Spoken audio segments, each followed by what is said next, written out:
नमस्कार। आजकल की भागदौड़ भरी जिंदगी में हाई ब्लड प्रेशर यानी कि हाई बीपी एक बहुत ही आम समस्या बन गया है। ये एक ऐसी चीज है जो चुपचाप हमारे शरीर पर असर करती है। तो आज हम इसी खामोश दुश्मन को थोड़ा और करीब से समझेंगे और जानेंगे कि इससे कंट्रोल में कैसे रखा जा सकता है। अच्छा, आपने ये तो सुना ही होगा कि हाई बीपी को साइलेंट किलर कहते हैं। पर ऐसा क्यों दिया गया है इसे ये नाम? वजह बड़ी सीधी सी है। असल में इसके लक्षण तब तक पता ही नहीं चलते जब तक कि ये शरीर के अंदर काफी कुछ बिगाड़ नहीं चुका होता।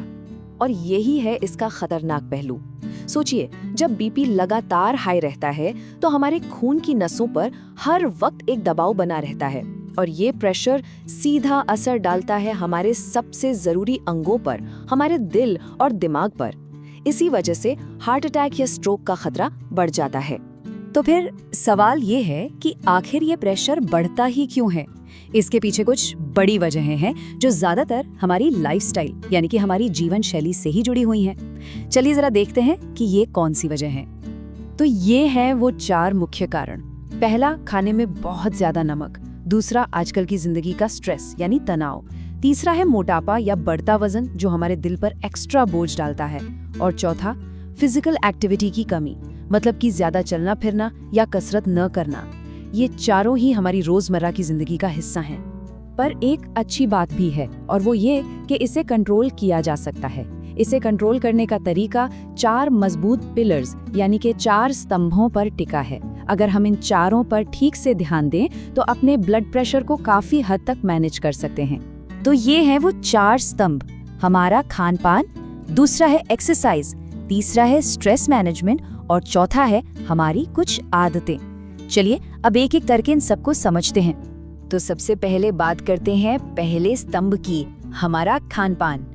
हम जो कुछ भी खाते हैं उसका सीधा असर हमारे बीपी पर होता है और यहाँ पर छोटे छोटे बदलाव भी ना बहुत बड़ा फर्क ला सकते हैं। फॉर्मूला बहुत ही सिंपल है। एक चीज कम करनी है और दूसरी बढ़ानी है। खाने में नमक कम करना है और ताजे फल और सब्जियों को बढ़ाना है। जानते हैं क्यों? क्योंकि फलों और सब्जियों में पोटेशियम होता है जो नमक के असर को बैलेंस करने में मदद करता है। है ना सिंपल, पर बहुत असरदार। अब आते हैं दूसरे स्तंभ पर, एक्सरसाइज यानी कि व्यायाम। हमारा शरीर बना ही है एक्टिव रहने के लिए, चलने फिरने के लिए। जब हम रोज एक्सरसाइज करते हैं तो हमारा दिल मजबूत होता है और बीपी को कंट्रोल में रखने में मदद मिलती है। और कमाल की बात यह है कि इसके लिए घंटों जिम में पसीना बहाने की जरूरत नहीं है।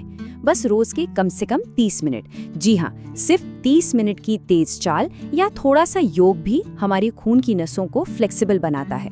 बस जरूरी है कि ये रोज हो।